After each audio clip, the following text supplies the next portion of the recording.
The Longest Week.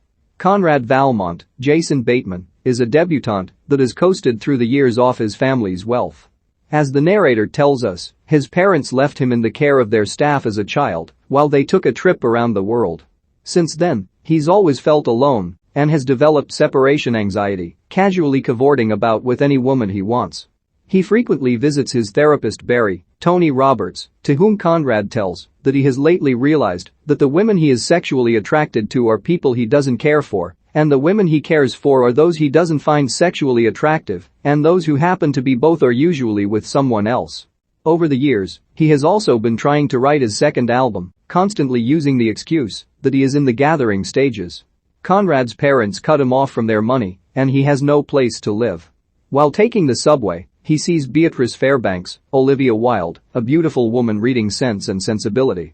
The two merely look at each other, but without a word, Beatrice slips Conrad her phone number and gets off the train. Conrad stays with his best friend Dylan Tate, Billy Crudup. The two of them are mutually envious of the other's lifestyle. Together, they go to a party where Beatrice is in attendance. The narrator informs us that Beatrice has been playing classical music on the piano since she was a child, and she has made a career as a model. She is apparently already seeing Dylan, which makes her encounter with Conrad a little awkward. It's clear Beatrice likes Conrad more. Her friend Jocelyn, Jenny Slate, immediately assumes Conrad is nothing more than an affluent rich guy who drinks a lot and has few ambitions. Throughout the week, Conrad and Beatrice start going out behind Dylan's back, despite Dylan explicitly telling Conrad to not make a move on Beatrice. The two of them drink and enjoy each other's company, admiring all of each other's nuances.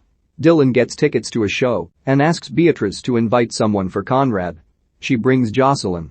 Neither she nor Conrad enjoy the show, and afterwards, they all go to a bar.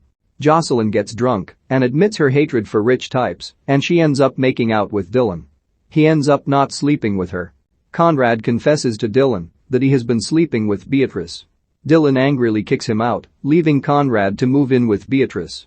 Still, Conrad fears that Beatrice will leave him if she finds out he is broke. The couple go see a performance when Conrad suddenly leaves Beatrice alone. He later finds her sitting in a cafe with Dylan, laughing with him. This later leads to an argument where Conrad admits he's broke.